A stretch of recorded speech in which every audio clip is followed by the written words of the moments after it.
ಪರೀಕ್ಷೆ ಬರಿಬೇಕು ಅಂತ ಹೇಳಿ ಇಲ್ಲಿ ಸೀನಿಯರ್ ಮತ್ತು ಜೂನಿಯರ್ ಇಬ್ಬರೂ ಸಹ ಮನೆ ಬಿಟ್ಟು ಹೋಗಿದ್ದಾರೆ.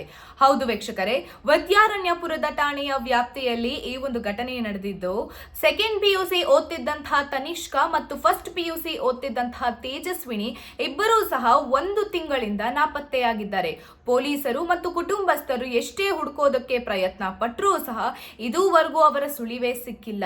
ಈ ರೀತಿ ಅವರು ಮನೆ ಬಿಟ್ಟು ಹೋಗಿರೋದಾದ್ರೂ ಯಾಕೆ ಅಂತ ಅಂದ್ರೆ, ಇನ್ನೇನು ಪರೀಕ್ಷೆ ಹತ್ರ ಬರ್ತಾ ಇದೆ, ಪರೀಕ್ಷೆ ಬರಿಬೇಕಲ್ಲ ಅಂತ ಹೇಳಿ ಸೀನಿಯರ್ ಹುಡುಗಿ ತನ್ನ ಜೂನಿಯರ್ನ ಕರ್ಕೊಂಡು ಮನೆಯಿಂದ ಪರಾರಿಯಾಗಿದ್ದಾರೆ. ಅದರಲ್ಲೂ ಸಹ ಹೋಗೋದಕ್ಕಿಂತ ಮುಂಚೆ ಯಾವುದೇ ಫೋನ್ ಅಥವಾ ATM ಕಾರ್ಡ್ ತಗೊಂಡೋಗದೆ ಬರೀ ಆಧಾರ್ ಕಾರ್ಡ್ ಮತ್ತು ಕಾಲೇಜ್ ಬ್ಯಾಗ್ ನ ತಗೊಂಡು ಮನೆ ಬಿಟ್ಟು ಹೋಗಿದ್ದಾರೆ.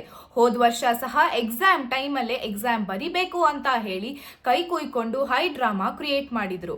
ಈ ಇಬ್ಬರು ಯುವತಿಯರು ಸದ್ಯಕ್ಕೆ ಎಲ್ಲಿದ್ದಾರೆ, ಇವರ ಸುಳಿವಾದ್ರೂ ಎಲ್ಲಿ ಅನ್ನೋದು ಇನ್ನ ಸಹ ತನಿಖೆ ನಡೀತಾನೆ ಇದೆ.